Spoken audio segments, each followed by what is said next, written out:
All right. Hello, I'm Richard Nobles, and I serve as chair of the Licensed Psychology Advisory Committee of the Kansas Behavioral Sciences Regulatory Board. Today is Tuesday, the 14th of October, 2025, and I ask the members of the advisory committee to respond to a roll call to signify their presence at this open meeting that is being conducted remotely by conference call and other electronic media. Linda Heitzman Powell, Present. David Stevens, Here. Jennifer Fontaine, Here. Matthew Gulker, Here. Jessica Hamilton. I have not seen her as of yet, nor have I seen Edward Hunter, Tiffany Johnson, Here. Sarah Kirk, Here. Christopher Leonard, Here. Jay Middleton, Here. and Robert Twillman. Here. I also note the following staff members are also present: David Fye Here. and Leslie Allen. Here. And next, David Fye will read a message concerning this meeting being held remotely. Thank you, Richard. This is David Fye, Executive Director for the Kansas Behavioral Sciences Regulatory Board. Public comment allows the advisory committee to take any concerns from members of the public, but the Kansas Open Meeting Act, or KOMA, does not require the advisory committee to provide public comment or answer questions from individuals. Individuals requesting to provide public comment could contact the executive director prior to the meeting by sending an email to david.fye@ks.gov. There will be no time for public comment at this meeting as no individuals requested time for public comment. Because we are conducting this public meeting remotely by conference call and other teleconference ability, I state for the record the following information. Public access to this meeting is being conducted by medium of interactive communication that allows members of the public without cost to attend the meeting through the use of the conference call and on the board's YouTube channel. While the meeting is conducted remotely, the requirements of the KOMA are not suspended. Therefore, we will conduct the meeting pursuant to the KOMA. On August 20th, 2025, we sent notice of the advisory committee meeting to all individuals who requested notice of such meetings. The notice was also posted on the board's website, ksbsrb.ks.gov. You may obtain a copy of the notice at that website.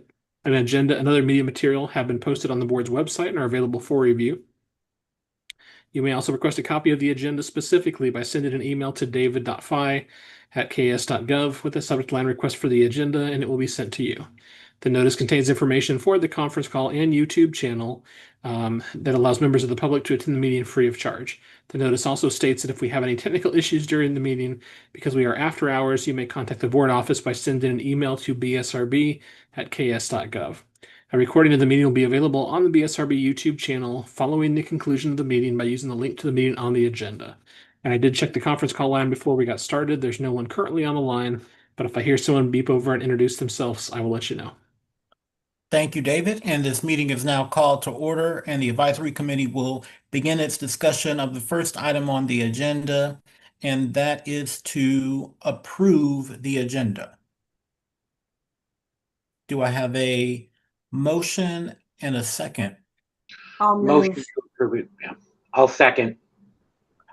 I missed that. So there were, I think, three people. I heard Jay. So we'll take Linda as moving and Jay seconding. Any discussion? All right, all those in favor, please do say aye. Aye. Hi. Aye. Nay, same sign. The agenda is approved, and I'll move now to our second item on the agenda, and that's to review and approve the minutes from our last meeting, and that was held on the 12th of August, 2025. And I'll take a motion to approve the minutes. Oh, first, any discussion? Excuse me. Okay, now I'll take a motion to approve the minutes. Motion to approve. That was Sarah. Do I have a second? Second. Chris seconds. All those in favor, please say aye. Aye. Those in the opposed, same sign. The minutes have been approved, and I'll now move us on to our next item on the agenda, and that's the executive director's report. Dave. All right. Thank you, Richard. We'll start with some BSRB operations updates, then we will go to some legislative updates and end with some updates from recent board meetings. Starting first with BSRB operations updates. One item that we have been working on diligently that I just want to make you aware of because you may not see it. It's mostly behind the scenes work. We're in the process of a 2-year transition and moving our licensing system to the Acela platform. And a number of our staff members have spent a fair amount of time working on helping the members of the Office of Information Technology Services, OITS, learn all of our existing processes when it comes to our applications and forms, what type of information that we ask about and collect information on from applicants, because we're really trying to change our entire system. We have been allowing online renewals for many years, but we have not had a system that would allow individuals to apply for licensure electronically. And so one change that we're hoping to achieve, and we will be achieving with this new transition, will be for individuals to apply for licensure and basically go through a series of questions. And based on the answers to those questions, it will guide them to what level of licensure they're able to apply for. So as opposed to going to our website and applying for licensure by reciprocity by taking this form or original application by doing this form, it'll be more of a series of answering questions for a particular profession that you're applying for, and then that'll drive you through the process. And it also should integrate a lot of things that we do that our clerical staff and licensing staff do in piecework and then kind of put together to help someone have a complete file. And so one of those things is the payments. So this should have a little more integrated payment process. And I'm really looking forward to this transition. You know, in terms of trying to be diligent and making sure we're licensing people quickly, we don't have the most up-to-date tools currently with our licensing system, and moving to this new platform, I think it'll help us upgrade our technology in a really positive way. So just want to let you know that's where we're at in the process. We're about 8 months into a 2-year process. We'll still have probably another year to a year and a half before it's fully tested and we can launch, but really excited about making those changes. We're also continuing to promote CE Broker. So as some of you may come to the end of a license period at the next June of 2026, just be mindful of maybe signing up for CE Broker in advance or activating your account so that way you don't have to upload all of your documentation of continuing education hours at the last minute. Nobody is required to use CE Broker, but we've talked about it a few times, and just want to encourage you in preparation for your license renewal coming up, maybe take advantage of CE Broker. But we have been continuing to get some positive feedback from individuals who are using it and trying to promote that a little bit more on the website. So we have made some changes and we're publicizing a little bit more of the process to go ahead and activate accounts. And so encourage you to continue to work with the CE Broker tool. Turning next to some legislative updates. I know some of you may not be as familiar with the legislative process as others, but every year the legislature in Kansas has about a 90-day session, and that session is counted differently depending upon who is in the legislature at the time, but usually that goes from about the beginning of January through sometime in April. And as part of that process, the legislature reviews agency budgets, including the BSRB's budget. They also have bill hearings and pass legislation, and then that becomes law or changes the existing law. And then when the legislative session is wrapped up, the legislature does continue to meet periodically as far as holding interim committee meetings. Some of these are joint meetings with both House and Senate members. Some of them are specific to one chamber. So the meetings I wanted to make you aware of for these legislative interim committee meetings, there has been a committee that is essentially a House committee that was approved for a few meeting days for a specific purpose, and it is the House Special Committee on Government Oversight. And if you have not been familiar or following the work of this committee, they've really focused on the operations of the Board of Nursing, this interim. Particularly when someone has an active license and they're coming upon the expiration of the license, they've been asking questions of that agency in terms of their process, with an eye of, are they properly informing people that the license will expire? Are they explaining to them how to renew their license? What are the steps to actually go through that process? If the license expires, does that constitute unprofessional conduct? If someone has a license that has been expired and they want to practice again, how do they get their license back in active status? And so for comparison, they collected some information from agencies, including the BSRB, and also some other health agencies like the Board of Healing Arts, Board of Pharmacy, and others. And I think they were looking at the processes these agencies have for their renewals, reinstatements, unprofessional conduct. They were also doing a deep dive into the disciplinary processes for the Board of Nursing. And while it didn't directly affect our agency, we really try to be mindful of the subject matter that the legislature looks at during the interim committees. And so we've been following the work of those committees that have been meeting this fall and basically looking at our standards and processes and policies to see, are these in good shape or do we need to make any changes? And so I would encourage you, if you have the time to do so, to go back and maybe watch some of those meetings on the legislative YouTube channel or on the legislature's website. There's also some documents that are posted in terms of their agenda and committee testimony, and it's all available to the public. So it would be kind of interesting to go ahead and take a look at that. In preparation for our next year, we did make the board aware of some of our processes and walk through that at some of the board meetings I'll talk about here in a little bit. So I'll talk about that in more detail when we get to that topic. So moving from the legislative meetings to the updates from recent board meetings. Since your last advisory committee meeting, the board has had 2 board meetings. The board does meet for 3 hours every other month. The last board meeting that was a regular board meeting was on September 8th. And at that meeting, the board continued to work through one of the major projects, which is the item-by-item review of the unprofessional conduct regulations.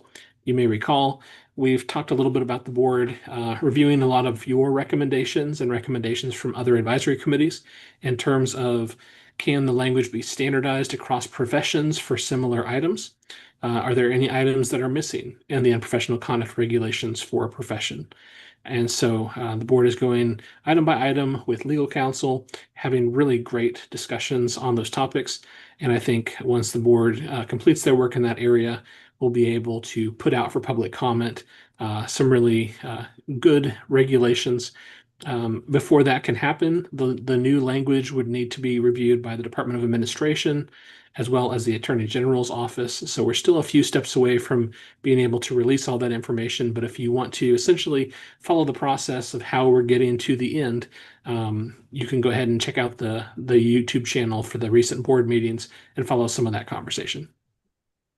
Additionally, the board is trying to be good stewards of its processes. There's a company called EBOS that is a partner of other licensing boards, and it provides some additional disciplinary tools for licensing boards like the BSRB. When someone has a complaint filed against them, the board's complaint review committee reviews that. If there's a determination that there is a disciplinary infraction, the board is able to require a year of supervision, assess a fine or a penalty, require continuing education hours, at times perhaps even up to suspending or revoking a license for really severe matters. But what EBOS does is they offer some additional resources. So if someone has an impairment, not an impairment, but someone has a violation that would involve confidentiality, the licensing board could work with EBOS, and EBOS would basically provide some additional support and education in that area to the person who had the violation. And then they could verify that person had learned from the experience by doing a series of examinations that would be graded by experts and then walk through with that person, or perhaps have the person essentially write papers on the subject matter and then have those be graded and walked through by their experts. And so, but it just provides our disciplinary counsel with some additional tools and resources. So I'm really excited about that. The work of our board members on the CRC, they do a lot of really good work in that process. And so really happy that they have some additional resources now at their disposal. Additionally, the board expressed a desire to have a conversation about notifying clients when someone is practicing under direction We currently have language in the statutes and regulations when someone is providing services under supervision, but there are other statutes that allow someone to practice in certain cases under supervision or under direction. And the language as far as practicing under direction is not standardized in terms of notifying clients. And so the board is going to have a more in-depth discussion on that at a future board meeting. Moving from that September 8th board meeting to a special board meeting. Once a year, the board likes to have an in-person meeting. They move this meeting around the state. And so it's an in-person only meeting, but 4 years ago, we had it in Kansas City. 3 years ago, it was in Wichita. 2 years ago, Lawrence. And this year, it was in Manhattan. And it allows the board a chance to really talk about some in-depth items and have good discussion on topics. One of the main things that we did at that meeting is we provided the board with some updated information on the BSRB processes. And then we talked a little bit about where we are right now as an agency, and then where we would like to be in the next few years in terms of some goals. And you may recall we had a lot of discussion about the survey results this year, and we were hoping that some of that information may guide the work of the board in the future. But also, as I've been working with associations at the national level, and some of you have been, have experience in terms of your profession, one topic that we brought up for the board was the concept of having a strategic plan for the agency, so that we would have a plan going forward that could be a multi-year plan, so that we can have some priorities and values that could be pursued in different areas. And so the board was supportive of moving forward on this. The board wants to do it right, so we're not rushing this process, but we will begin the process of going through that SWOT analysis, if you've ever done a strategic plan, and building a multi-year plan for the agency. The goal being that about a year from today, we will have that strategic plan finished, and then we can make modifications to that over the years in the future. The board also expressed a desire to review the disciplinary processes for the board. As you may recall, we talked a little bit about the legislative meetings with the Board of Nursing. So to ensure we have good policies and processes, we reviewed the investigation policy for the board with the board and legal counsel at that meeting. That policy is posted on the BSRB website. Maybe 10 or 15 years ago, the board put together an investigation policy, and that has been posted for several years.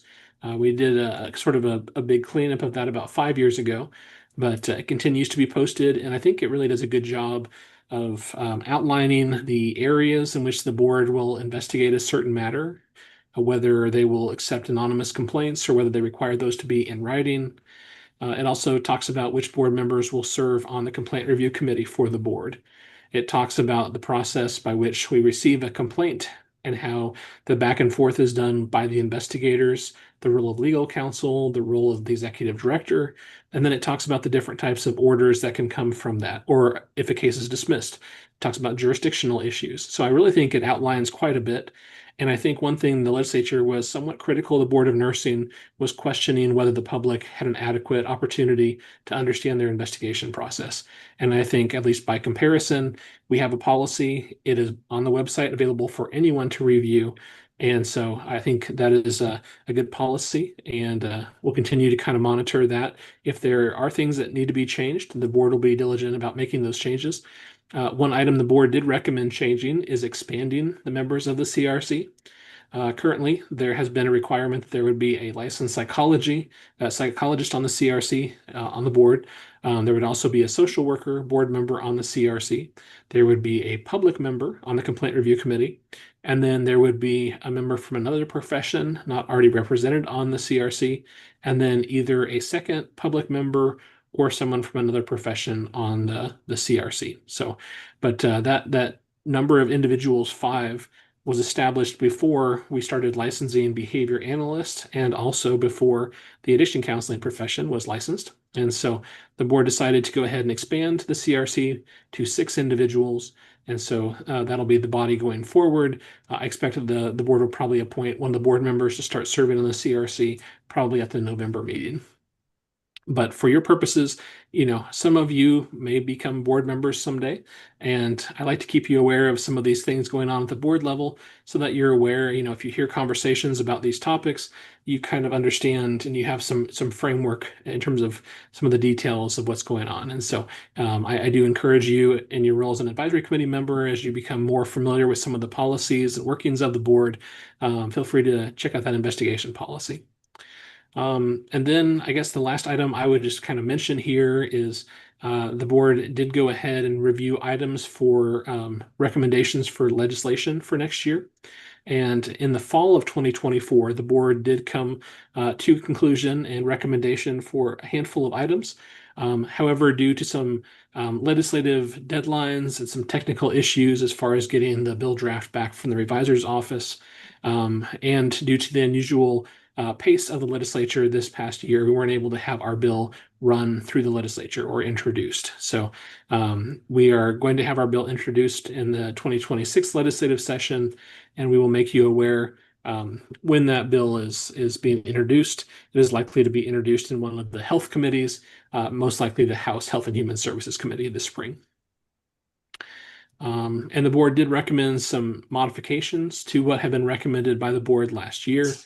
But we will make you aware of those items once we have an updated draft of the bill available for review, and we can talk more about that. So with that, I'll go ahead and end my report. I know we have a number of items on the agenda for the meeting tonight, so I'll answer any questions if you have any questions on any items I talked about or any other topics.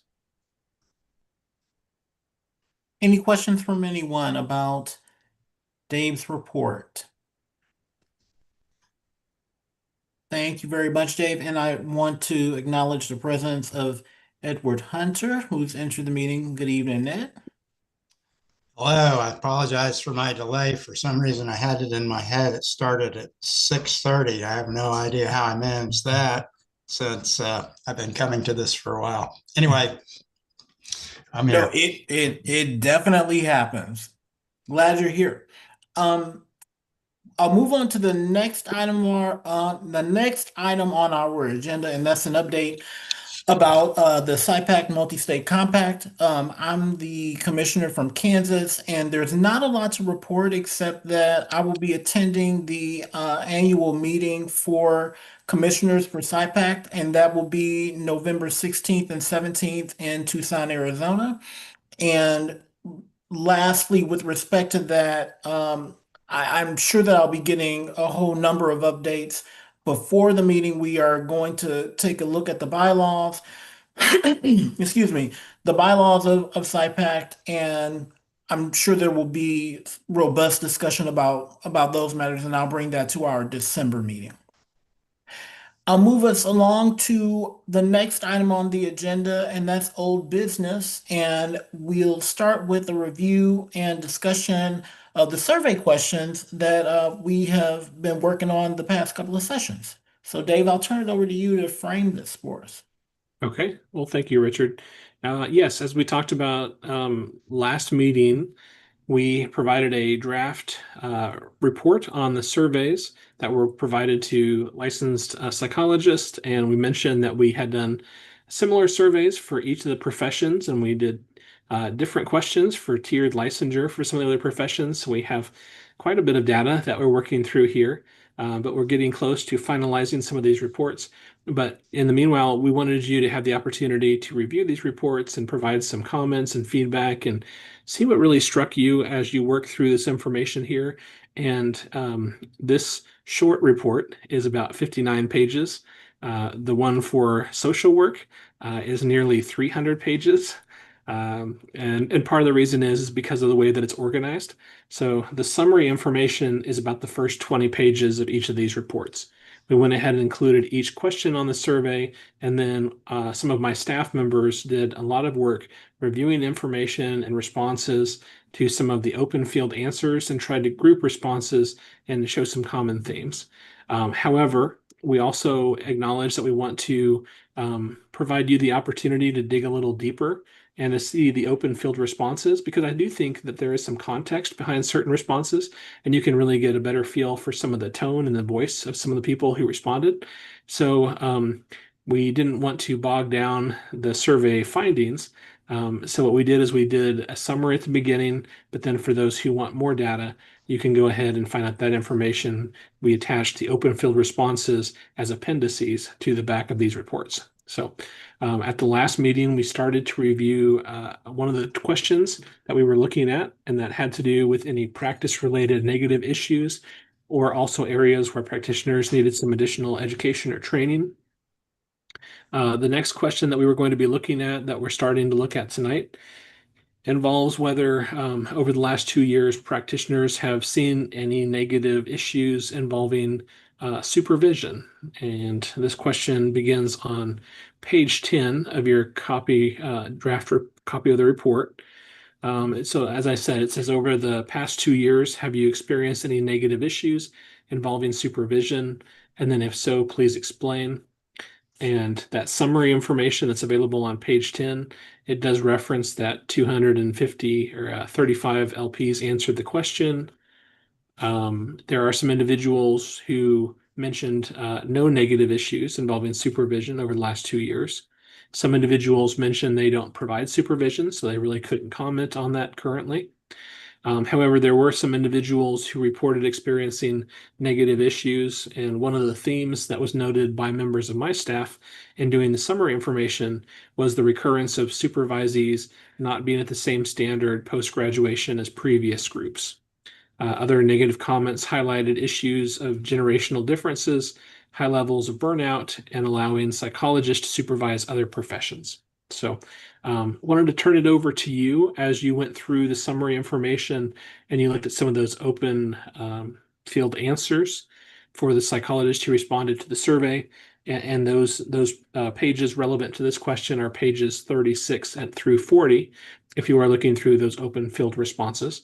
So as you went through that, involving the topic of supervision over the last 2 years, specifically looking in the area of any negative issues people have seen, I'd like you to go ahead and just, unmute yourselves and then have a little discussion as far as if any issues surprised you, if anything stood out, if you noticed any patterns.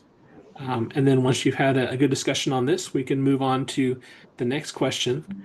I do want to make sure that I frame this, because while there's definitely value in your discussion, I know at the end of this process, there will be the question, okay, we had good discussion, but what do we do with this information?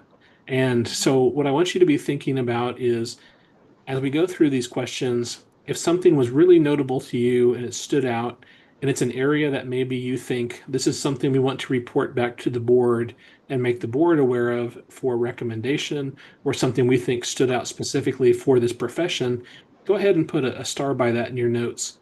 And then as we go through each of these questions, at the end of that, we will come back to any items like that. And then we'll try to give a summary of any recommendations that we can forward to the board at the end of this process, and then we can report those back. So be thinking about that as you go through this, but I'll refocus you on the supervision question, and I'll turn it over to you, and you can share your thoughts on what stood out to you, what surprised you, or any takeaways.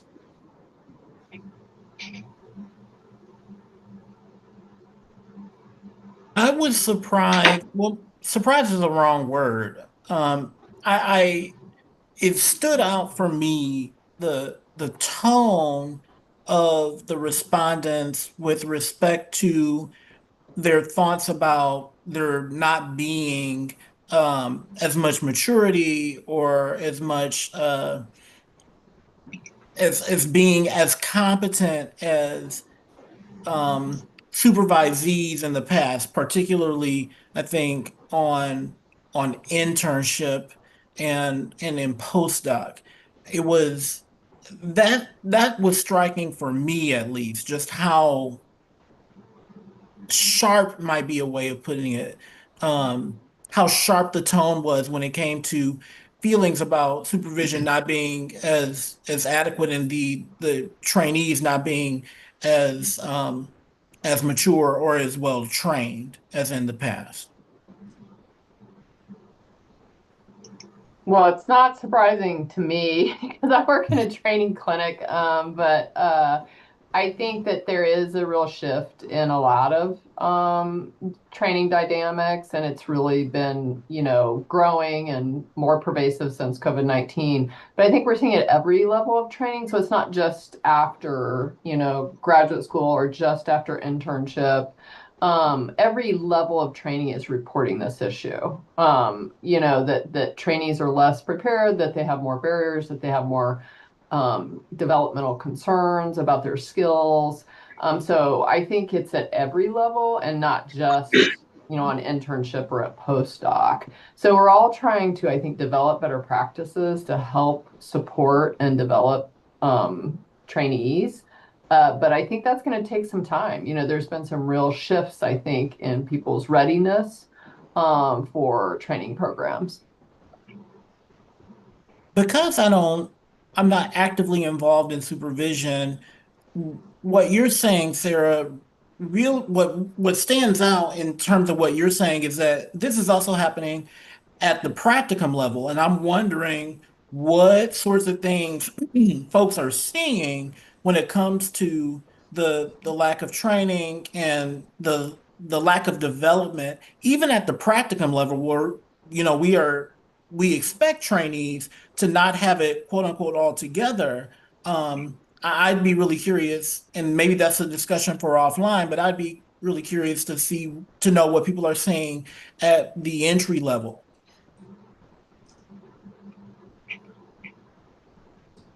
I guess I can speak to the internship level.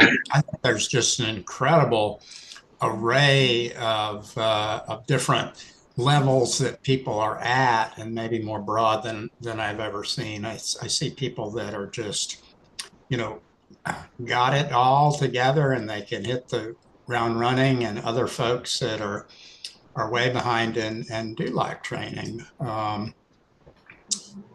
Probably more in my experience, the former. I just think back on my internship days and I didn't know what was going on, but most of the interns seem to, the ones that I'm working with now kind of have a better grasp on things, it seems to me, more broadly across the board. As far as maturity, I guess that's a very broad range too. I see interns come through that are, you know, very mature. That's a kind of a nuanced, I don't know that the word is the best one to be using. Some people manage, the way they think and feel and relate and so on, have emotional reactions, whatnot, better than others do. But, there's a broad range. I rarely encounter interns who are really emotionally immature, or that I have concerns about how they'll do. We have a rarefied sample, I suppose, but that's my experience. I think there are areas, I guess I should add, where it does seem to me that training has fallen by the wayside. For example, I see a lot of interns who have not done much in the way of comprehensive psychological evaluations. They do checklists and, to an extent, I think there's not a lot of thought put into the diagnostic process. I mean, it's a very broad generalization, and I don't mean to, there's a lot of merit to, checklists and so on, but I probably, if there's a lack in training, I see it there more than any other area.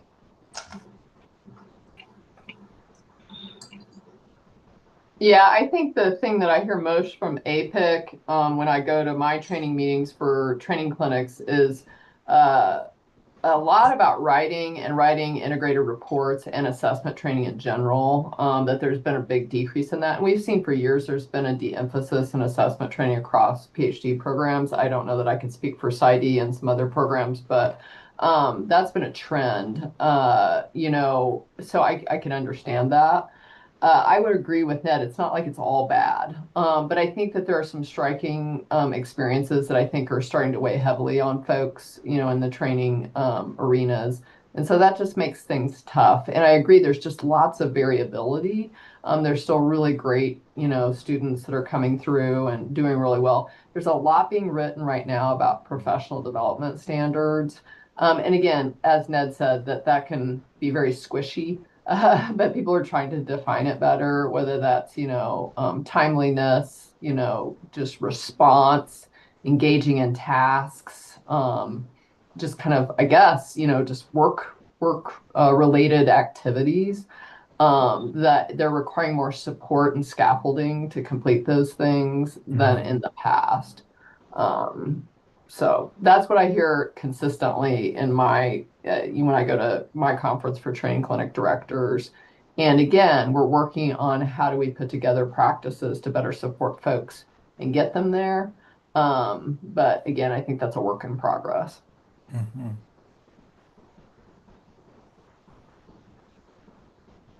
Anyone else want to add anything?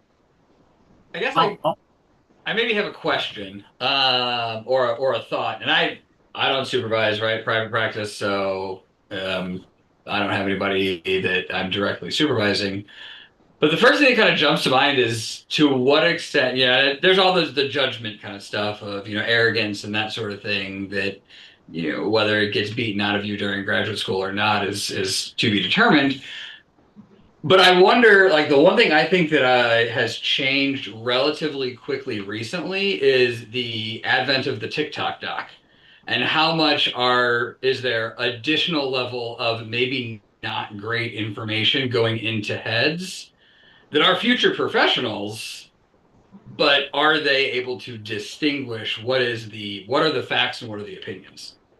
Just kind of a random thought. I think that's actually a really interesting point. I'm going to say something else, but I want to just finish that thought. Is I've been around professionals that say like, so I read something recently, and I'm like, did you read an article or did you see a video on TikTok? And then they clarify, okay, and I'm like, okay, okay. So you just saw something. You didn't really jump into literature. So, um, but I actually had some other thoughts that I wanted to add too. Looking at the numbers, it does look like again the majority of them aren't having issues. Again, 80 some are not providing supervision. I agree with prior statements. With us doing training, we have APIC, and we actually had to lower our requirement for assessment because that was limiting our pool because it just seems like assessment is just not getting done as much with psychology. And I think that's a big loss. Um, and then the last thing, I always get kind of concerned when it starts looking at groups of individuals as they're the issue.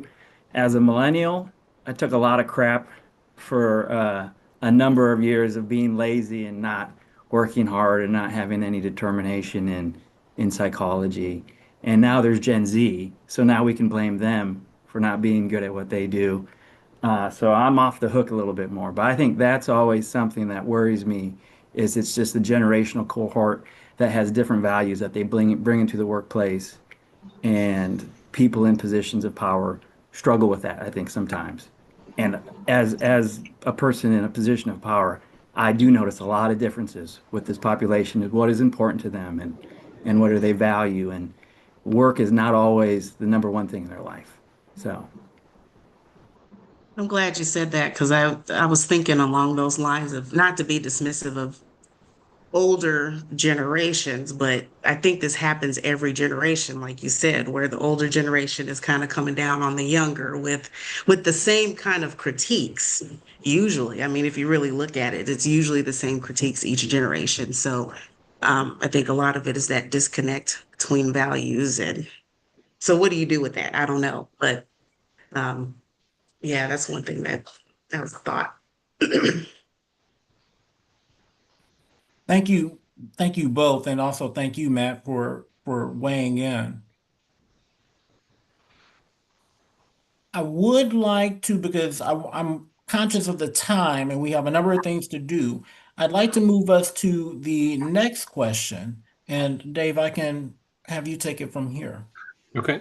And apologies on your agenda, it references that this is page 13. This is actually question 13. So the summary information is on page 9, but this is question 13 for the psychologist who took this survey.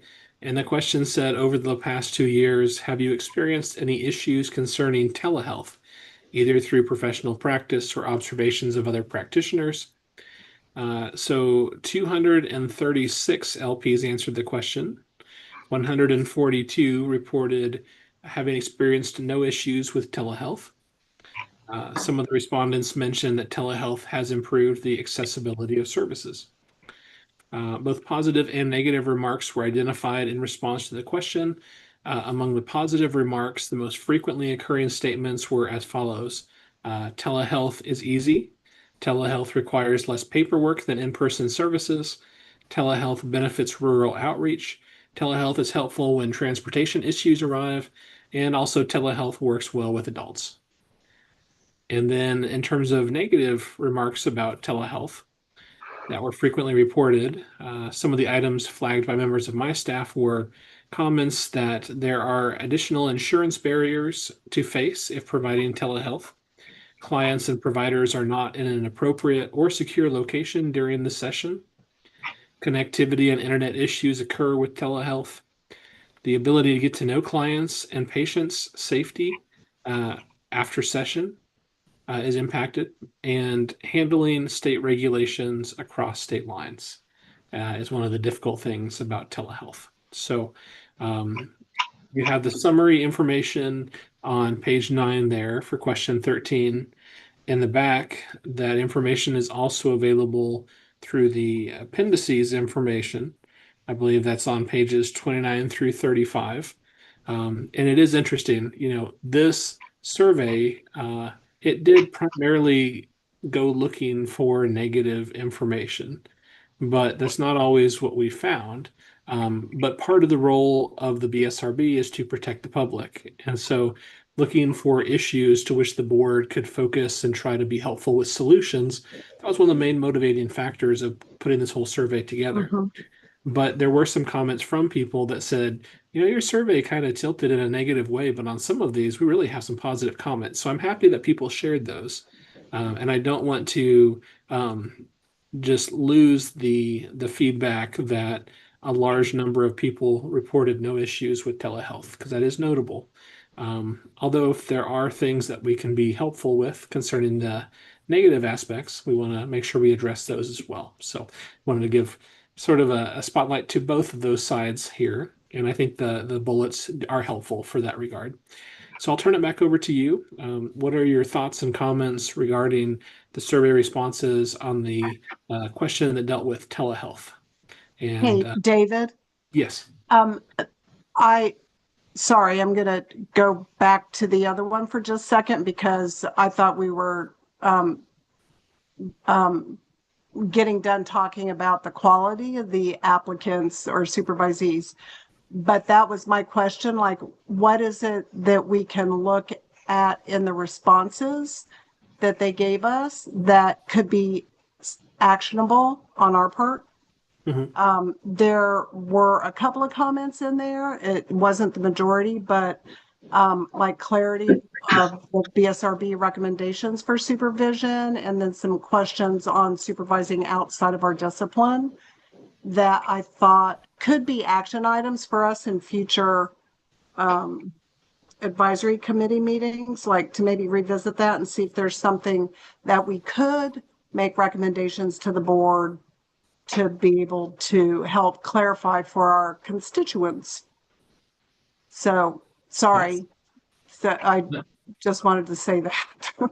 Thank you. That is really good feedback, and those are a couple areas that we definitely are aware of in terms of trying to help provide some more clarity in different ways in terms of the requirements and regulations, and action items. If there's things that we can move on, that's for us to be flagging and coming back around in terms of recommendations. So I appreciate your feedback on that.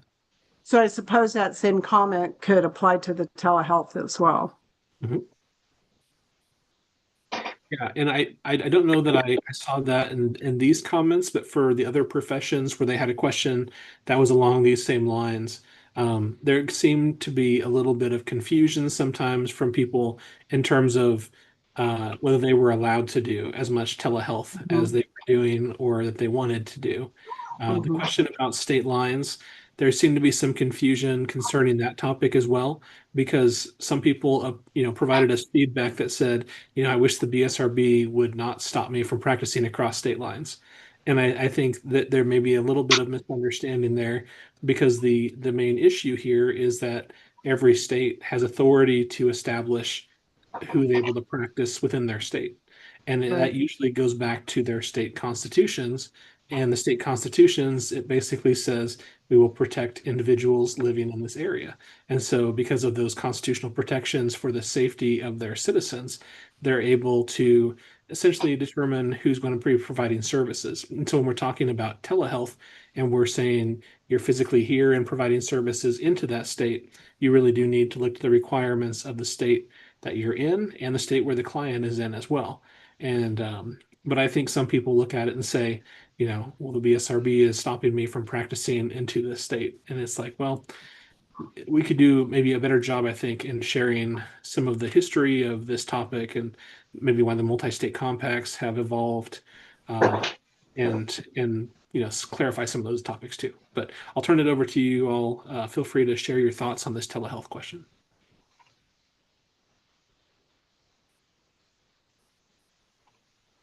Linda, I really appreciate your comment about um, what could be actionable items. And I think that certainly with respect to this question, there could be some things that we might consider putting into regulation regarding uh, engaging in telehealth, especially as it relates to matters of confidentiality and data security.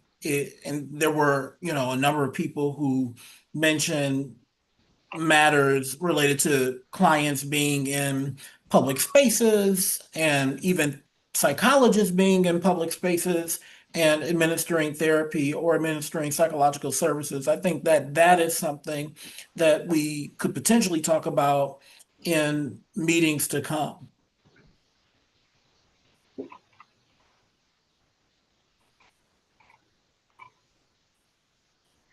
One thing I will bring up here, and feel free to answer this with your responses too. If you recall, there were some earlier questions that talked about on a given week, how many hours do you provide in-person services and how many hours do you provide remote or telehealth services? And based on the popularity of telehealth, I expected the number of hours of telehealth to be higher for more people. And I was surprised in looking at some of the professions that while telehealth is very popular, there's a lot of people that are providing very little telehealth. Some are providing a lot, but not as many as I would have guessed. And so I am curious about maybe the disconnect there, that we're seeing a lot of positive remarks about the use of telehealth, but I'm curious if that is being driven by people that prefer to have in-person services. Is it driven by traditional models? Is it driven by some people have said, I don't want to do telehealth? I'm just kind of curious how to match these comments with some of that information as far as the numbers. I know in our training clinic, we saw, a big peak during and after COVID, and then we've had a significant decline, both from the client side in terms of request and preference, but also for our trainees. They just have a stronger preference for the in-person and we kind of have to make them do telehealth now, which we do because we feel like they need to be trained in both modalities. But there's a serious decrease in the desire, at least on the training side, and also from the patients. We just don't have as many requesting it as previously. Yeah, that's interesting because, and maybe it has to do with the population I serve, which is primarily people with chronic pain. I always give my patients the option to be seen in person or by video, and probably 85% of them are choosing video visits. And maybe that's partly to do with the conditions of the medical conditions that they have, as well as the rather large area that I have to serve as the only pain psychologist in the St. Luke's network. I think that's a really good point. I think that there's some context dependent variables going on in what I have seen in working with folks with chronic health conditions. I similarly see folks much rathering at times wanting to do telehealth as opposed to coming in person. But I have also anecdotally and also in my own work, I've seen a decline in folks who want telehealth services that do not have chronic health conditions. So I've seen both sides of the coin, I think. Where we've seen it really stick for the telehealth is people that live at a significant distance out in the rural areas of Mhm. Kansas or Missouri, and then also for any kind of health barrier, and then third, transportation barrier. Those areas they're still sticking with telehealth, but otherwise a pretty significant shift back to in person. I would agree with that. Yeah, I can speak from a little bit of a maybe a somewhat unique area. Being in Manhattan, Kansas, we have a very transitory population between the college here and the military post. And I would say probably about a third of my clients are still telehealth, but I was just taking a look real quick, and I think almost exclusively they are all either college students who have left the state of Kansas or military that have PCSed in some capacity. So most are using it out of the benefit of not having to get a new provider when they leave. Um, the other thing I'll throw out is I'm just real like kind of quick glance through the answers here. I may be just running a bias here, but it seems like the majority of the complaints are things on the client side rather than the clinician side. Things like they're not attending to therapy, they're doing other things, they're driving, they've got other people in the room. And I don't know, I kind of look at that and go like, well, so do we action that we need to make more obligations to the clients as far as what we expect them to do? Or do you go, that's kind of their problem. If they're getting bad service because they're not engaged, it'd be the same thing as if somebody's sitting on my couch on their phone. I can tell them to stop, or I can go, well, you're going to get crappy care today because you're not paying attention. No, that's a good point.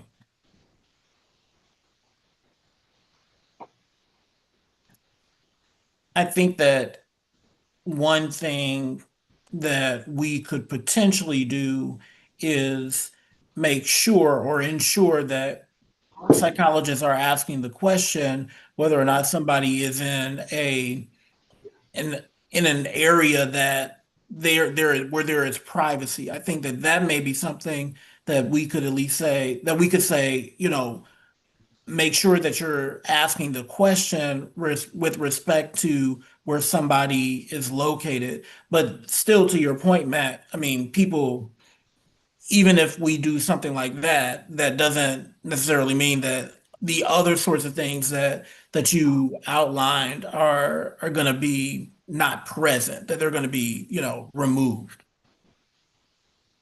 Yeah, we have a checklist. We require our trainees to ask if they're in a private area, and also they can't be driving while they're because that's not safe. And so we have a checklist regarding those kind of things. But sometimes people don't, actually report that to you even when you ask. So you can't always prevent that, of course. No.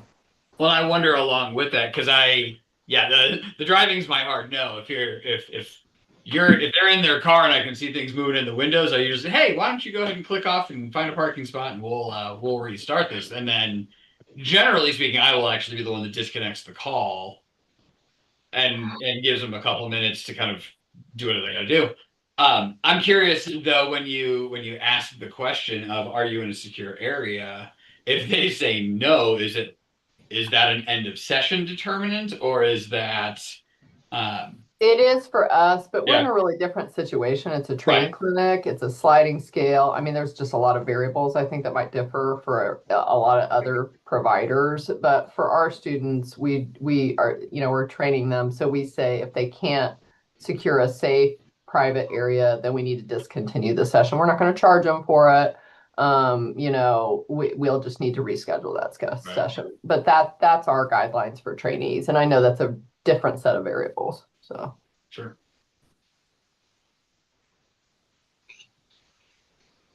Well, great discussion on this topic, and as Richard mentioned, we have a limited amount of time and several topics on the agenda. So, Richard, are you okay if we go to the last question? Yes, let's do that. Okay. So the last question we asked you to look at for today was a question involving artificial intelligence. That was question number 16, and you can find that on page 11 as far as the summary information. The question 16 said, do you currently use artificial intelligence or AI in your practice? And if you do, in what areas do you use AI? 257 psychologists answered the question. 196, or roughly 80% of the respondents, indicated they do not use AI in their practice. 11 expressed they would be moving towards using AI. 3 were unsure. From the licensees indicating using AI in practice, the most frequently reported use of AI was for writing and grammar, and less frequently reported uses included documentation, treatment planning, marketing, and research.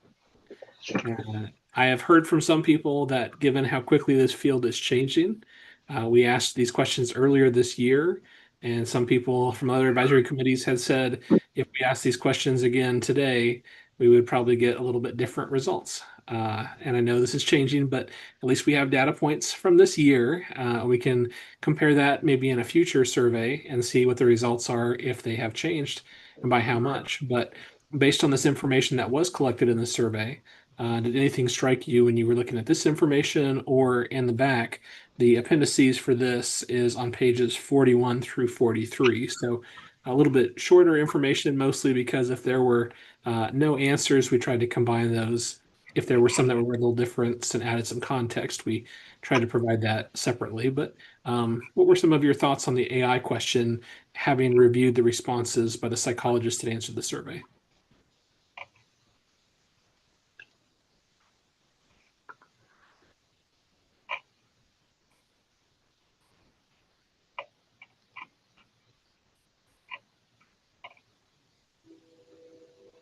I think there's a lot from the time that the survey was taken, so much time has passed, and AI is such a rapidly developing field that I feel like there probably might be some different responses now or not.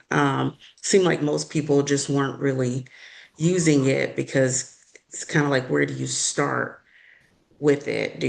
Are you using it just to proofread or edit documents, or are you going to use the software that aids you in doing clinical notes? And I mean, it's definitely out there. It just seems like people just don't have enough experience or like knowledge of what that is and kind of where to begin.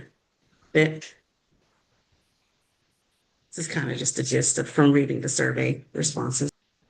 Yeah, I would love to see a study of individuals' reactions to the concept of AI based on how it was introduced to them. I attend some trainings through the state. There's a governor's annual summit for people from state agencies that deal with tech issues and what's coming out, and trying to be cautious of phishing attempts and different things like that. And the way that AI was originally framed for us was take a look at this video and then take a look at this video. One of these was generated by AI. Can you tell the difference? And based on how that was initially framed, AI appeared to be a tool that could mask things and deceive you versus, now we're starting to talk about AI being used as a tool to help create things and be more efficient with time management and different things like that. So I'm just really kind of curious, hard to tell where AI was first introduced to everyone, but it would be really interesting, I think, to look back and see if this group was introduced to AI as kind of a threat versus this as a positive tool. How would people perceive AI based on that initial reaction? But that's just kind of an aside from me. I'm kind of curious for you. Maybe you've started using AI tools And David Stevens, I know you're the public member of this group, but I've had some conversations about the use of AI and how, the BSRB wants to kind of take some steps forward, and that, some of the things we want to work on, there's probably some tools out there that could really help us out quite a bit. And so, I don't know, I'm just kind of curious, what are your thoughts as we try to incorporate these survey responses into our larger conversation on the regulation of artificial intelligence? What are your all thoughts on this topic? I guess I'm not at all surprised that there is what seems like a lot of I don't use or reluctance. And I think about the fact that at the end of the day, this is a people business. And we're not talking about surgeons who get a cool new robot machine that'll make their job easier. I mean, I think at the end of the day, our job is done by talking, and the idea that you're going to teach me technology that's going to make my job better is hard for me to buy in on and trust to an extent. But I think what you're going to see is in about 4 years, you're going to get the population that went through grad school using AI, good, bad, or indifferent. And you're going to get two things. You're going to get people that love it, and you're going to get huge skill deficits because of it. There's this great video out on, again, TikTok, because that's where I learn everything, as I identified earlier. There's this really good video where somebody demonstrates this thing about like crayons. And if you don't use all your crayons, then one day you're going to need to color a colorful picture and you're not going to have all your crayons. And that when you let AI do things for you, it's like throwing away a crayon and you think you'll never need it again. But then you don't realize that you don't have the breadth and the capabilities and all that. Really good video. Go look it up. But my point being that I think that we're going to see this shift potentially where you're going to this testing deficit is going to explode. I was at APA in Denver in August, and the number of vendors that were AI report writers was very surprising, like overwhelming, to the point that I was like, well, I'd be interested in one of you, but I'm not talking to all 6, so deuces.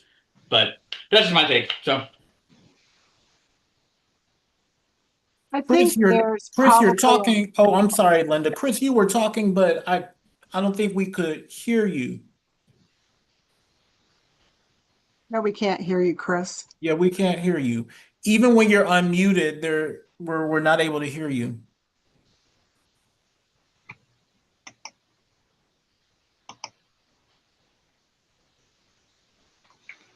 So what I was going to say while we're trying to figure out Chris's audio is I think there's kind of an ethical issue that goes along with it, and that was mentioned several times.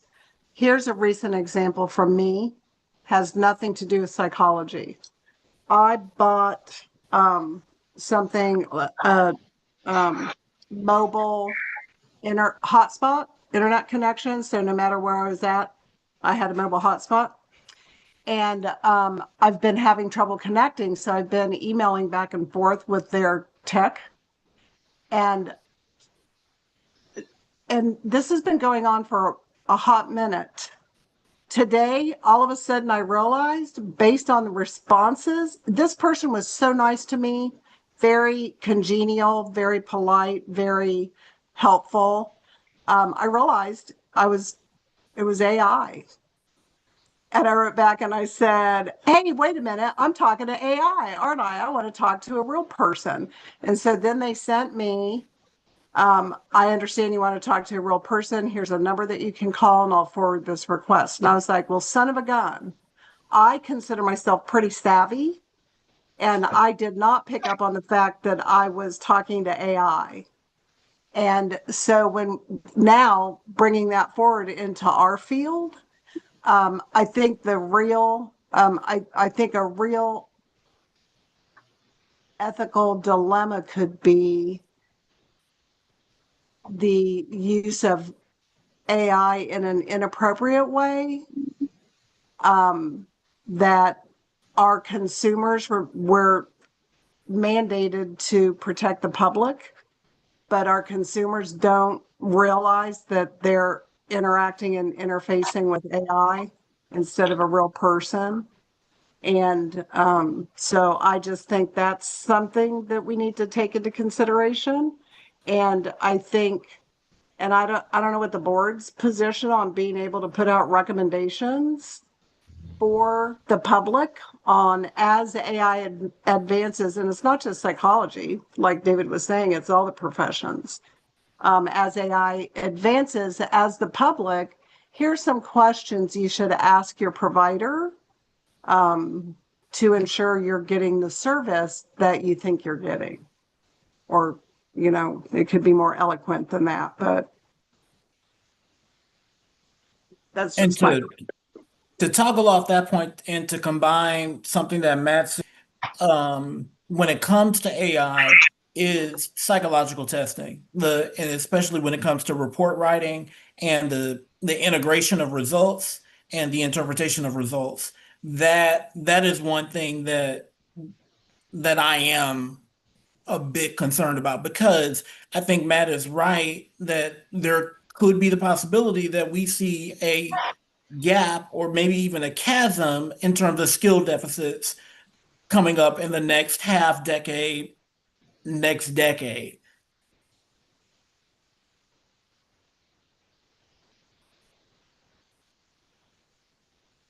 I did like that analogy, by the way, Matt.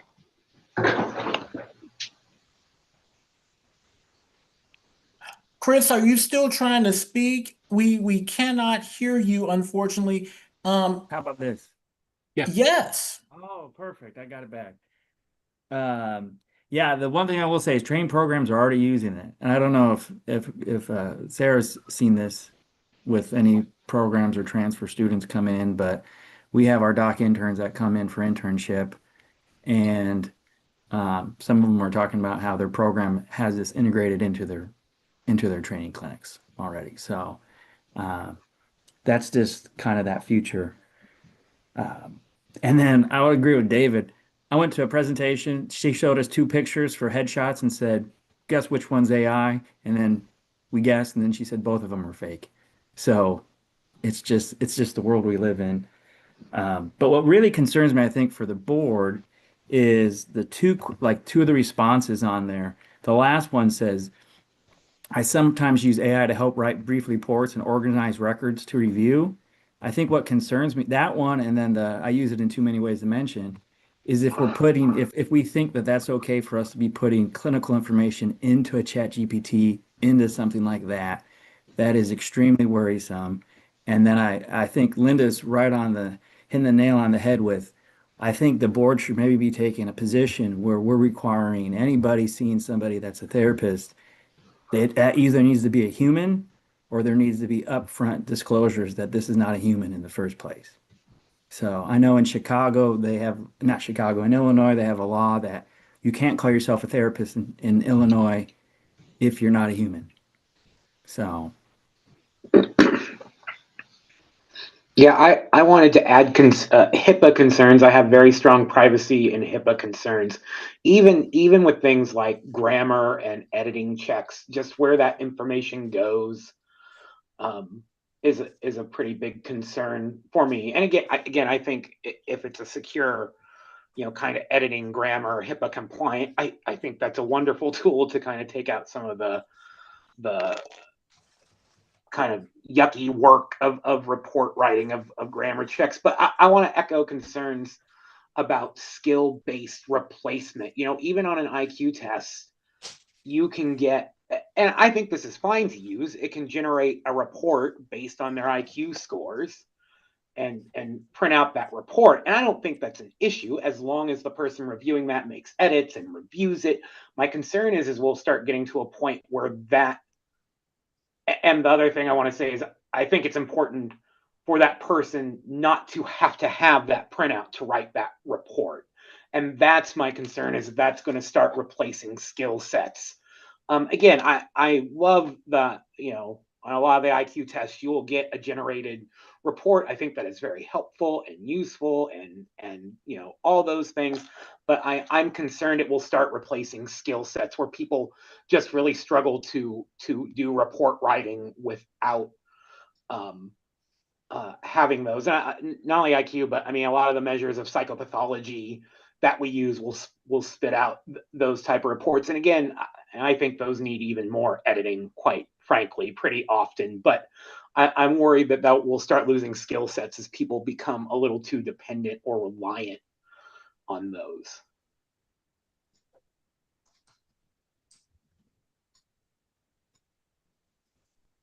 Anyone else? Well, I was just going to say it's sort of like, and this is an overgeneralization, but when you go into a convenience store or a fast food restaurant, and let's say your bill is $6.23, and you hand them $21.23, they're like, "You gave me too much money." I'm like, "No, I expect to get $15 back," right? It's like they don't have that skill. And part of that is because they grew up with calculators. And it's not a bad thing. Calculators in and of themselves are not a bad thing. But it's that same skill loss that I'm hearing voiced, that if we become over reliant on AI, we're going to lose that skill set of being able to look at it and critically analyze it. So, David, just a suggestion, if the board wants to really get into this AI topic, it might be worth a quick consultation with the Center for Practical Bioethics, which has an ethical AI initiative that's focused on use of AI in healthcare. They may have some things to contribute to that discussion as well. Could you say the name of that? Yeah. Center for Practical Bioethics. It's called their Ethical AI Initiative.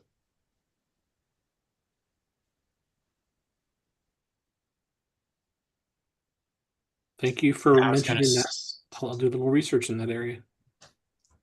Yeah, I was just going to add to the same thing that Bob's talking about there. I think professional organizations across the board are looking at this thoroughly. There's a lot out there. A lot of the issues we're bringing up tonight and many, many, many more, are being discussed. Some guidelines promulgated.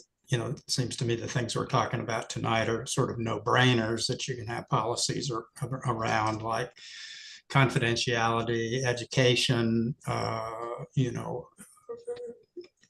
think will be important. It's such an evolving field that it is kind of hard to know, well, how are we going to regulate this when we don't even know what the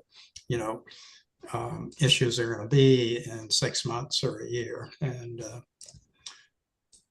so, yeah, I like the Illinois, or is it Chicago, where they said you can't be it's like you can't call yourself a clinician if you're AI. You have to be a human being.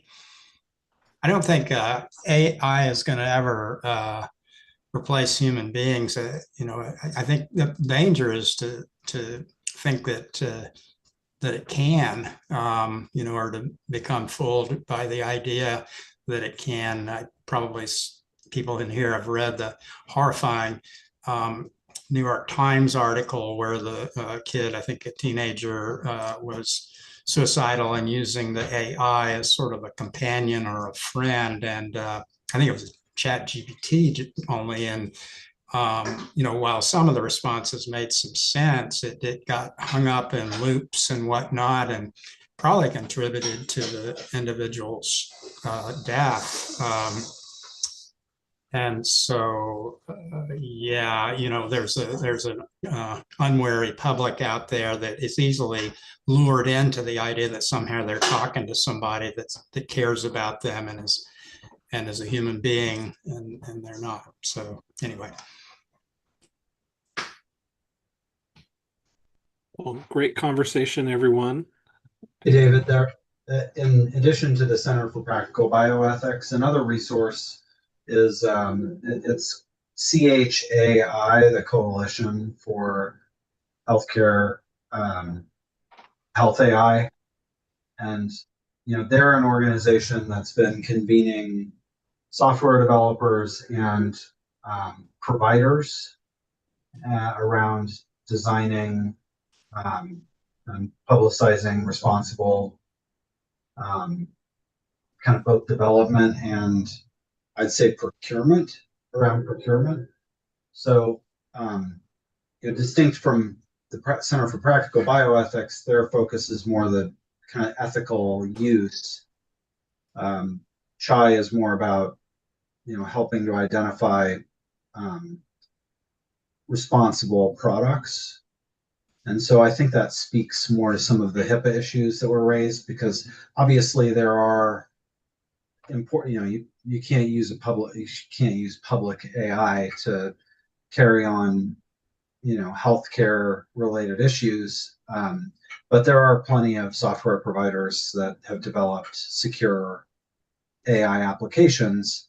And I guess the other thing that I think is important to distinguish is the kind of clinical use of AI versus the use of AI for what are really administrative activities. And I think that's probably the area where, there's going to be a lot of opportunity for support in the industry. And, just generally speaking, the theory is that if clinicians get to free themselves from mundane administrative tasks, that will actually give them more capacity to perform, clinical tasks. And so I think there's, a positive and a negative to that.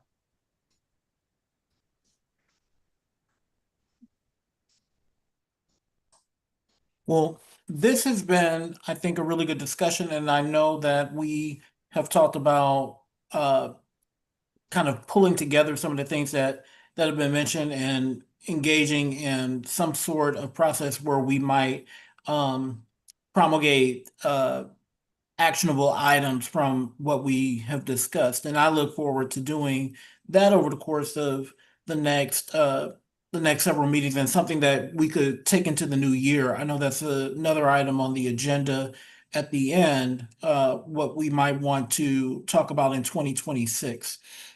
I would like to move us along though, because we have a couple of items I think that we would want to get through with today.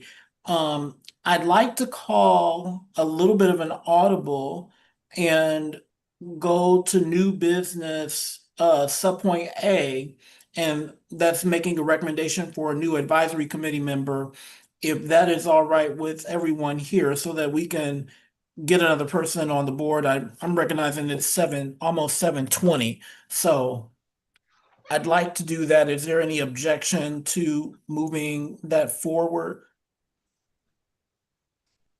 Okay. Dave, I know I just swerved on us a little bit. I'll ask you though to kind of frame the discussion for us. Sure. No problem at all, Richard. Yes, so there is one open spot on the advisory committee currently, and you did have some applicants earlier this year who had submitted documents in consideration of being recommended to be added to the advisory committee. So in preparation for this meeting, I went ahead and provided those letters of interest and resumes or CVs to you so you could review their materials. The advisory committee is almost completely full. The advisory committee policy says there will be the board member for that profession, or in this case, there's two licensed psychologists officially on the board, and then there is a public member on the advisory committee, and then the other members of the advisory committee that have voting authority. It mentions there would be a minimum of 3 and a maximum of 10 non-board members on each of the advisory committees. So there are currently 9. So you could make a recommendation to add one person to the advisory committee. The advisory committee policy, which you're all aware of from reviewing on previous application processes, or even when you submitted your materials to be added, it does talk about a few things to look for. You want to look at who you think would be a good member of the advisory committee, given the work the advisory committee does. The advisory committee is really here to support the work of the board. So the board's mission is to protect the public. It's created by the legislature. And to assist the work of the board has the different advisory committees. And so if you kind of understand the role of the advisory committees in that lens, I think it really helps you in terms of knowing who might be a good candidate to recommend to the advisory committee, who might be someone who could review items and make quality recommendations, in terms of recommended changes to the statutes, regulations for the professions, maybe even the policies for the BSRB. So be thinking about that. And there's also some other areas of focus, if you're looking at individuals with different backgrounds, geographic locations around the state or something we try to weigh to make sure there's good representation. So there's a number of different factors to weigh when looking at applicants, but I'll turn it back over to you. The advisory committee policy does say when considering applicants, you need to have that discussion in an open meeting. You could vote on recommending a person. If you do, it has to be an open vote. It can't be a secret ballot. However, what I've seen happen more frequently than a vote is generally there's consensus. So if the advisory committee members start talking about maybe the top 2 or 3 candidates that stood out to them, and it turns out that there's one person in particular that stood out to a lot of members of the committee, sometimes a natural consensus forms that way. So, but it's up to you and how you want to handle that process. That just sometimes is a clean way to handle it, where you just kind of mention, given all the factors I talked about, the role of the advisory committee, who stood out to you in your review of the applicants. So, Richard, I'll turn it back over to you. Oh, and just to let you know, these are 2-year terms, and we've been pretty good about making sure that we're limiting these to 2 years. People can be reappointed 3 more times for maximum length of service on the advisory committee of 8 years, but that is kind of the time frame we're looking at as well. So I'll turn it back over to you, Richard. Thank you. So any questions about anything that Dave said? And I would also want to have a bit of a discussion about folks that stood out to you, and also take into mind some of the things that certain contextual factors that would kind of influence our thinking about who would be a good person to serve on the committee.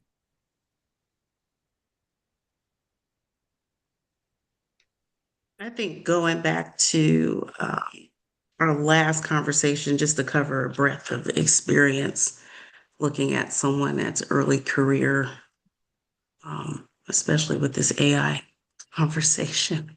That's a really good point.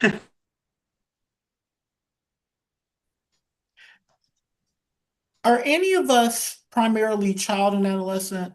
I don't think any of us are. I'm a child developmental, yeah. Yes. And I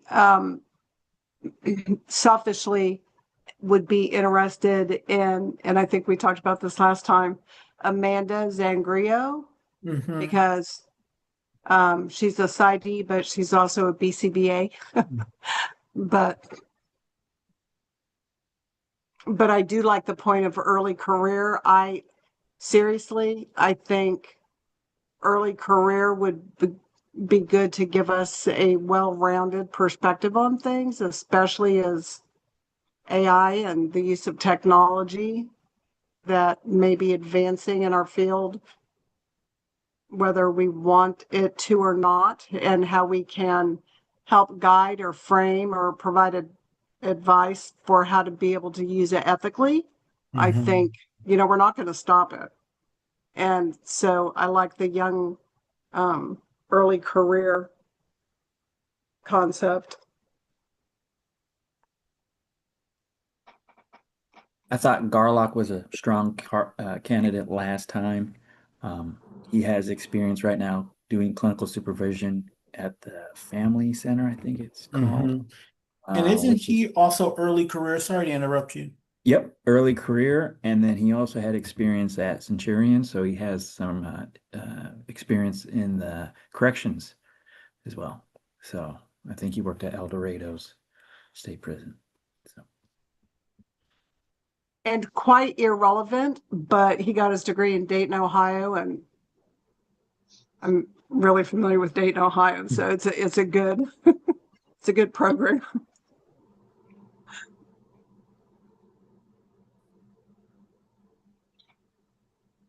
Anyone else have any particular thoughts? I agree with the 2 candidates that have been mentioned. And I think that having someone who's earlier in their career that's closer to the to the technological advances that are being made, I think that could be really helpful in how we do our work in protecting the public. I'm also sensitive to geographic matters, and I think that I did not write down where folks were located, but I think that Dr. Sangrio, she is in the Kansas City area. She's at Children's Mercy. Um, and I did not write down the the places where the other four candidates are. Dr. Garlock is in Topeka. Well, his mailing address is Topeka, but he's looks like he's working in Olathe, Kansas City, Kansas, Garwood.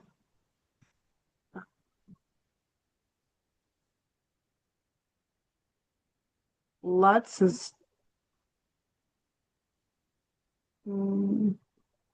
Overland Park, I think. Overland Park. Parker's in Wichita. Yeah. Well, Dr. Garwood is the earliest early career, at least from the resumes. Yeah. And KCK. They all just seem very different. Yeah.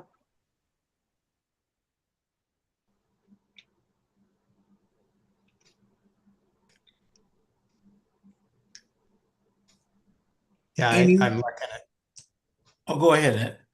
at Dr. Garwood here. I think I talked about this before. I have a terribly difficult time with her CV, trying to kind of understand what she's done. And then she talks about a postdoctoral fellowship that she did at KU Medical Center. And I don't know this person. So does anybody know Aaron? Mhm. No.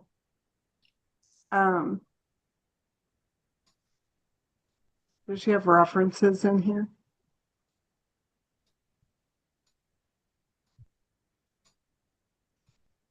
I don't see it.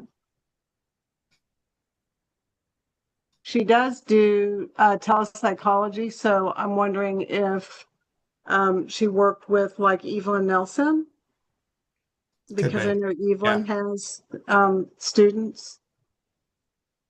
True.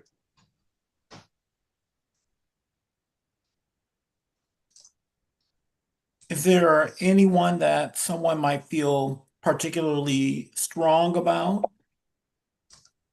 I don't feel strong about this, and this could be both a positive and a negative, but Zangrio's only been in the state since early 2025 or sometime in 2025. So she's only been here a few months. Yeah. She had I- spent a bunch of time in Nebraska, if I remember correctly. Is she Right. in Nebraska? She did teach at Washburn as an adjunct. Well, she still is, but sorry, that's Garlock. While I'm biased in favor of Zangrio because of that BCBAD designation, I think Garlock looks really good and kind of fits our ticket of some of the agenda items that are coming down the pike. But Andy, he's at the Family Service and Guidance Center in Topeka as well as a contract psych. Newton, which would be rural, El Yeah. Dorado. Newton would Does be anybody- rural.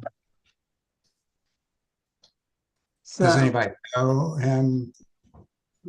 Yeah, I know Garlock. I've been on a supervisory committee with him before when you were working at Prairie View. And then one of the psychologists that I'm friends with personally actually received supervision from him during her internship year up at the Family Guidance Center. And so I just have positive things to say with my experiences. And then I actually know someone that was supervised by him and when he was at the prison. So and it's all been positive statements. I think highly of Anyone else have any strong feelings towards one candidate or another? It sounds like Dr. Garlock might be someone that there may be consensus drawing around, but I would also want to hear if there are other candidates that we would want to consider.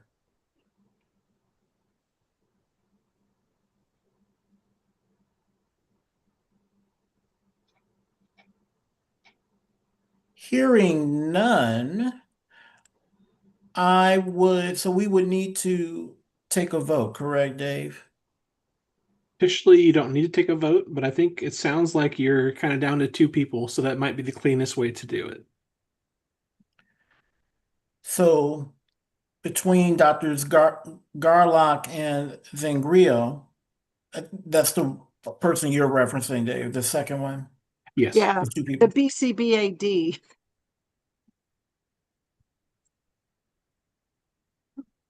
I like Chris weighing in, saying that he has had positive experiences with him.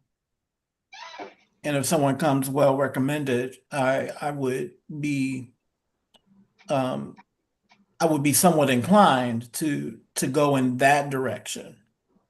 Yeah, I'm good with that.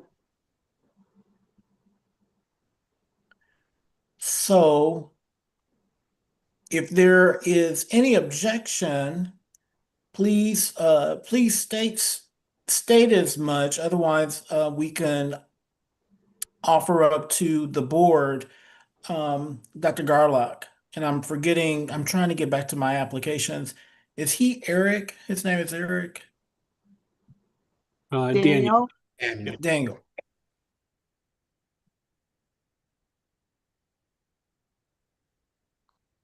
Any objection going once? Going twice? With that being said, we'll recommend to the BSRB Dr. Daniel Garlock to be named to the Licensed Psychology Advisory Committee. Thank you all, much appreciated.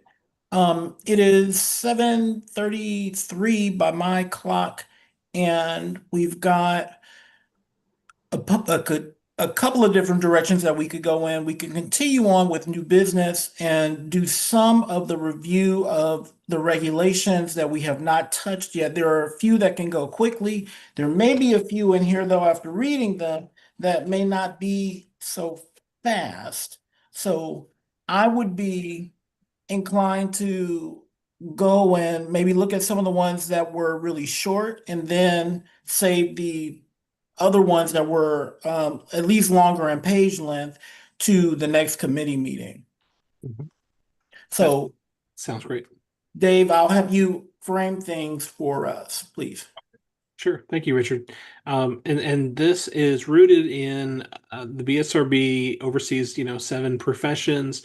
The statutory framework establishes a lot of our authority to regulate these professions, but within the statutory framework, the agency is able to put forward regulations that really spell out some of the details on different topics.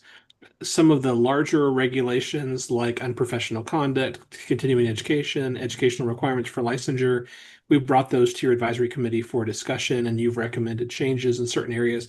What we have in front of you on the agenda is a list of items that we don't think have come before you in the last few years, but starting next year, we're on a 5-year rotation because of a bill that passed the legislature that will be answering questions about each one of our regulations. And we wanted to see, we wanted to basically have all regulations in front of the advisory committees within a few-year basis. And so you don't have to recommend any changes to some of these regulations, but we wanted you to be able to view them and to ask questions if you have questions. We had our staff look at these regulations to see if we thought there needed to be any recommended changes. So we'll go item by item here. And if we do have recommended changes, we'll walk through that with you. I'll share my screen. If there's items we come to and our staff has basically decided we don't see any recommended changes, we'll still open it up for questions. If you have any recommended changes, we could incorporate those. And then if there are recommended changes, I will look to all of you and say, is there consensus to move this to the board or any objections to move it to the board?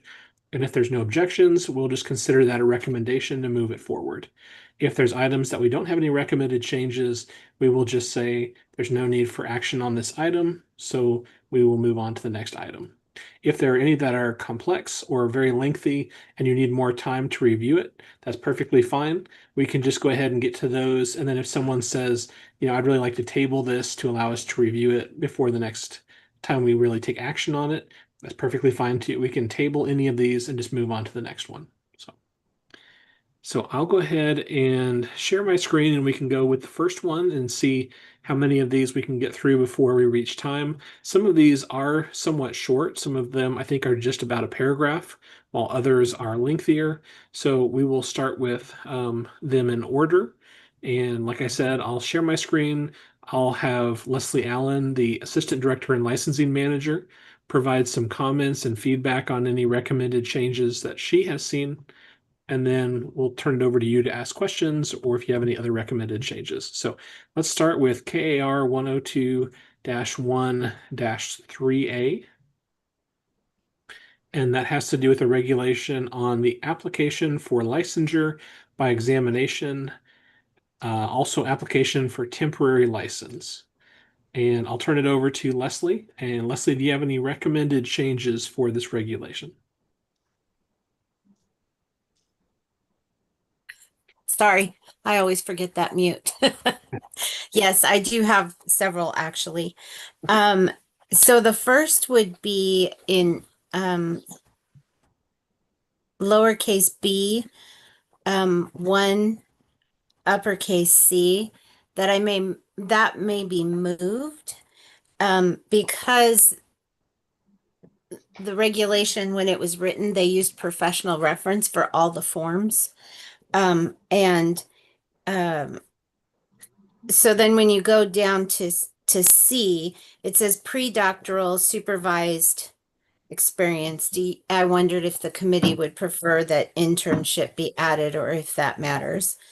And that the person shall complete either forms approved by the board or an attestation form approved by the board, but the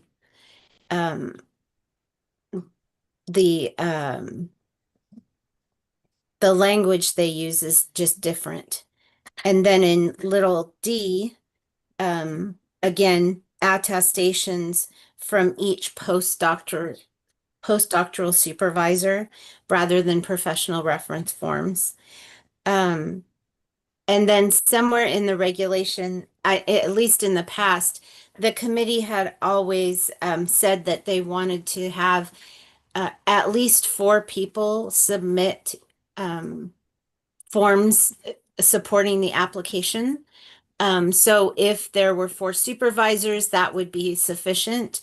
But if there were not, then they needed to include professional references to bring their total up to 4 people in support of the application.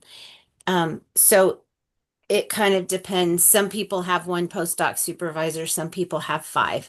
So, it varies, but they have to get an attestation for from their pre-doc internship clinical director, and then they have to get an attestation from each postdoc supervisor. And so then add the language that says professional references if needed to bring it up to 4.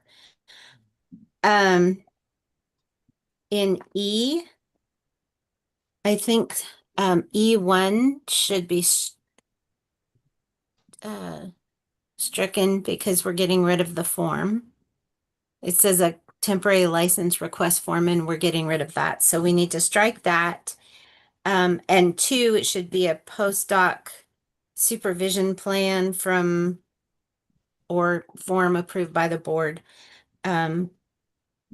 Because I have made a form that's in the LP application that postdoc, when they're starting their supervision or involved in their supervision, that they complete that form just to show that they're aware that these are all the requirements you have to meet in order for this person's postdoc hours to count. So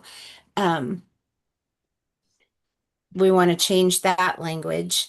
And then in number 5 under E, say attestations again,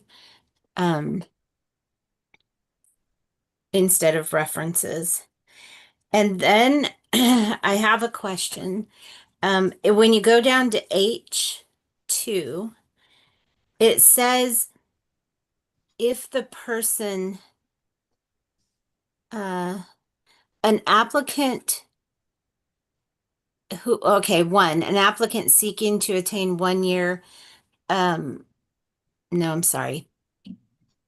In 102-1-5A, it appears that a pre-doc internship is required. It does not, the way it's worded, it doesn't sound like it's optional. You can have one post and one pre-doc. It seems like you have to have pre-doc unless you're like redoing your degree to a different specialization. And so in this regulation, there's a couple places where it sounds optional if they want to count the pre-doc year toward their requirements. And so I need to know from the committee if it should be optional or if the pre-doc should be required. So it sounds like there's quite a few recommended edits and some questions for the committee. Maybe this would be a good one for us to table and bring back with some of those edits reflected in a draft so that you can see the different areas. And then be thinking about the questions that Leslie asked in terms of clarifying. So how about if we go ahead and table this so we can get to a few others? Any objections from members of the advisory committee for kind of taking that approach to the first one here? Okay. Well, appreciate that. And Leslie, thank you for going through those and identifying them. Let's circle back around and maybe we can mark up a draft with some of those things and then highlight some of those questions and then have the committee look at those next time. Okay. I'll go ahead and share my screen here. And we can go to the next regulation, and that is KAR 102-1-3B, application for licensure based on reciprocity. And this one is a little bit shorter of a regulation, although it carries forward to 2 pages. Leslie, do you have any recommended changes for this one? Just a couple. So in little b, number 2, capital B, after the first sentence, I think the rest of the language should be taken out because we do not require 5 years of practice or licensure in order to meet reciprocity requirements. It's now either substantially equivalent requirements or you've been licensed in another state with a similar scope of practice for at least 1 year prior to you applying. So we would strike that additional language and then in 3, strike capital A for the same reason that it's not required any longer for the practice of 5 years. Those Okay. were the only 2 I had for that one. Okay. Well, thank you, Leslie. Any questions from members of the advisory committee about those recommended edits? Leslie, I have a quick question. In terms of the first edit, you said after the first line, so it would read the date on which the applicant was initially licensed, registered, or certified by the licensing agency, and how much of the rest of the sentence? Oh, so it would go through to and any lapse in licensure, registration, or certification period, and then strike everything after that. Okay, so if an applicant and striking all of that. Yes. Okay. Okay. Any other questions from advisory committee members? Any other recommended changes for this regulation? Okay. Are there any objections for the members of the advisory committee to us moving this forward with those recommended changes as a recommendation to the board?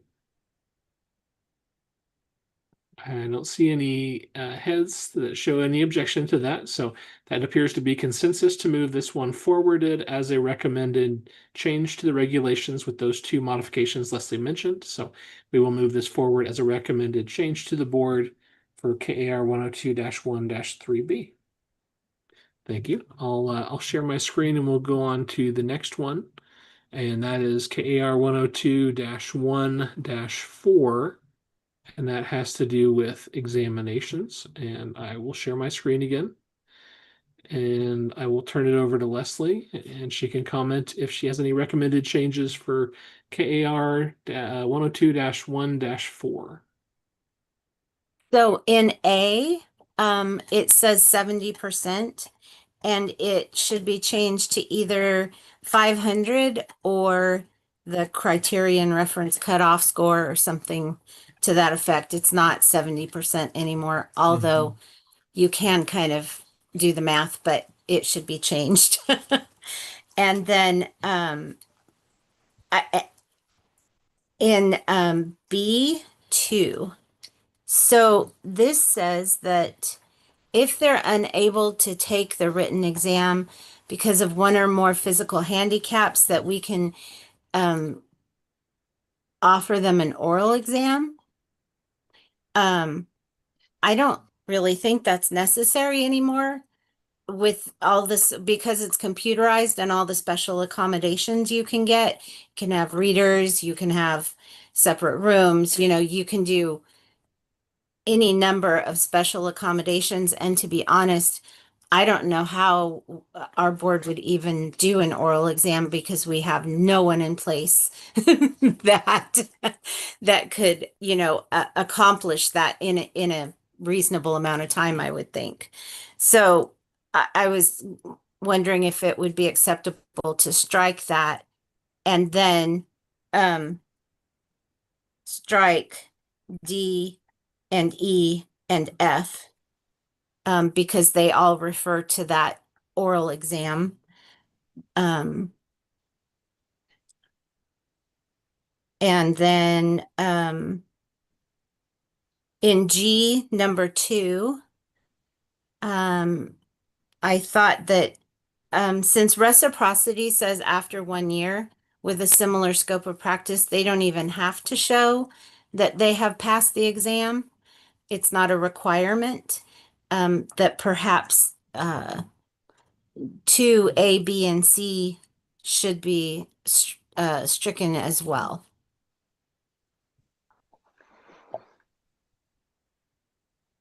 It looks like in B, it talks about the 5 years that we previously were modifying from that edit and the other regulations. Right. So, And then has never taken the exam. Yeah, so. okay. Any questions from advisory committee members on those recommended edits for this regulation? I did have one quick question with respect to the oral exam piece. Has in your memory, Leslie, has there been a situation where we did have to do this? No, I didn't even actually know it was in there because it's not something I've ever seen, and I've been with the board since 1999. And for reference, this regulation was last amended back in 1995. It's an old one. Have we ever had any persons take the test and not pass and have discussed that it might have been related to a disability? No, not that Yeah, I'm aware of. my I only think concern was I worry about the language just not being as inclusive now and someone just, not moving forward because of a concern that they won't be able to accommodate or somehow. we've had individuals request additional time on examinations, or let's say for language issues, sometimes some of the testing companies will allow like a dictionary or something like that. And I'm sure there's been other accommodations that have been approved over the years. but normally those are kind of handled by the testing vendor, and are just a part of the testing process. So, so this language seems to relate mostly to the BSRB, and like Leslie said, I'm not sure that we would be able to provide those things, but I don't know that removing it would interfere with our ability to offer those as accommodations through the testing vendor. Well, and I think that would be the question, right? Is it the responsibility of the board to offer that accommodation, or is it the responsibility of the testing facility to offer that accommodation? Because So there's a list of accommodations that are available, and then there's even one you can choose other, like for fidgets or something like that. right. So what happens is the applicant has their provider send a letter to the board office. And then when they go in and register, they say that they require special accommodations, and I go in and approve whatever accommodations their provider said they need. So could And it I be can, a part of that then to address Chris's concern that that they would request an oral examination and you could make that recommendation to the testing? the testing company doesn't offer oral exams. Well, I don't think I'm saying oral exam, but I hear what Linda's saying. I think it is on the testing company to do that. And I think maybe if we make statement that if you want that, you need to work with them. Like that might be a good way to clear it up, is if you want accommodations, if you're concerned you need assistance, speak with the testing company. Well, the way the testing company has it set up is it comes to us and we approve it. And I mean, unless someone, you know, we've looked up like they have to provide the diagnosis that requires the special accommodations, and they have to provide what special accommodations, because I don't know enough about whatever everyone's problem is to make those suggestions. But I have not, the only one that there's ever been question about with the exam company was someone who wanted 2-day testing on paper because of dyslexia. And I believe that they do not offer the paper accommodation any longer. That's the only thing that I think I've run into trouble with. Everything else, if it's reasonable, we just approve it because they're entitled to that. I think my question is, Leslie, is this process described somewhere else? Because I would agree with Christopher, like folks that have some level of disability need to be able to apply for accommodations, but it sounds like that is illustrated somewhere. And maybe this is an antiquated document, because like you said, you're not having somebody administer an oral exam through the board. Yeah, I believe, and I believe it's on the application if you require special accommodations, but it's also when you register with the exam company, they ask the question. But we can make sure it's on the application. I mean, I think that's the only thing, is to make sure people know how to seek the accommodations, I suppose. And I mean, I'm just thinking, for example, we have currently we have a visually impaired student. She would require a screen reader to complete a digital exam. But I'm assuming, again, that can be, something that she can seek and be able to understand and screen read through the documents on the BSRB website. Right. Yes. Leslie, did I hear you say that the vendor says, well, it's up to y'all over there in Kansas, whether they get accommodations or not?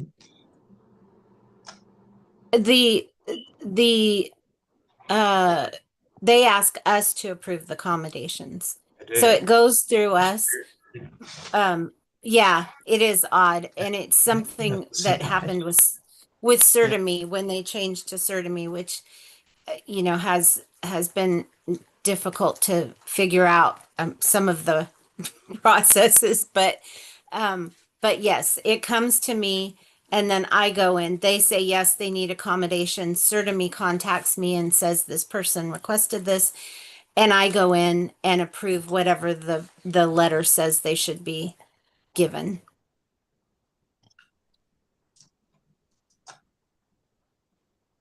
So on this one, we've put forward some possible recommended changes for edits.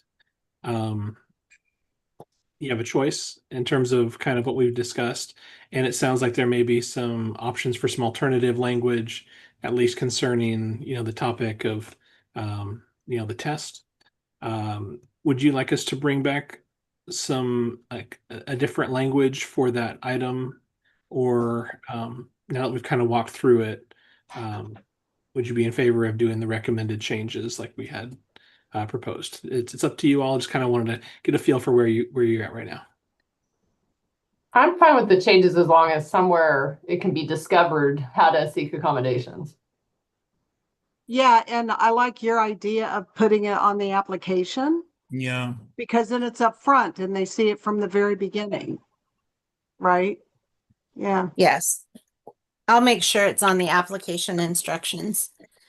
It is written somewhere, but I can't say for sure right this minute where it's at. So I'll make sure it's put on the application.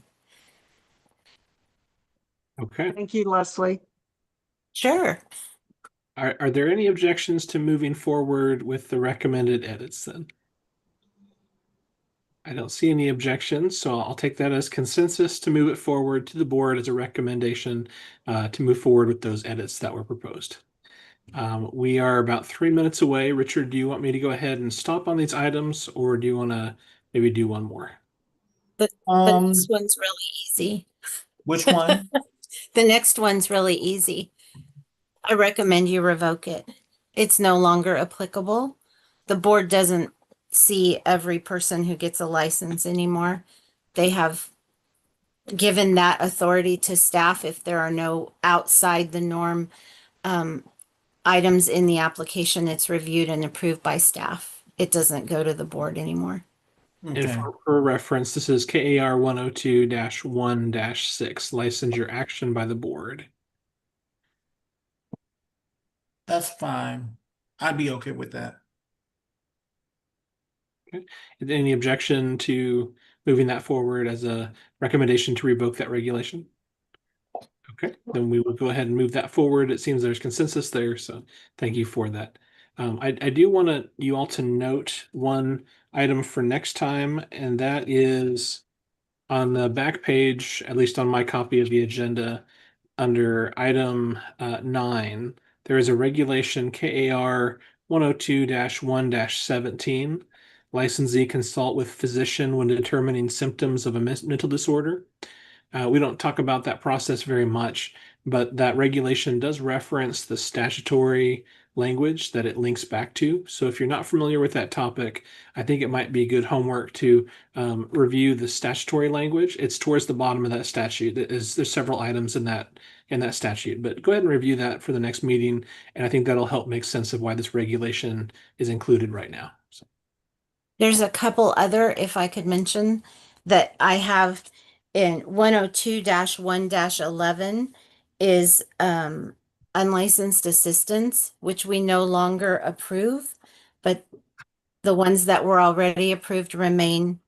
And this is the supervision around it. So I wanted to make sure the committee was comfortable with the language because it's not a licensing issue. It's a psychology issue. And 102-1-14. Do you feel you need this? And if so, any changes? It was something that I didn't have any recommendations or too much knowledge about. So. Yeah, I had questions about 14. I had questions about 14. I'm glad I'm not the only one. Yeah, I was a little confused. That being said, we're at 8 o'clock sharp, and I don't want to keep you from the rest of your evening, so I propose that we stop here and return to these matters in our next advisory committee meeting, and that would be December, and I don't have the date in front of me. December 9th. So it'd be December 9th, 2025. Do I have a motion to adjourn? So moved. Do I have a second? I'll second. Linda seconds, and I will assume that there will be consensus on that item. So I will see all of you in a couple of months, the 9th of December, 2025 at 6 p.m. Thank you. Thanks, Thank you everyone. there. Have a good night. Too. Bye-bye.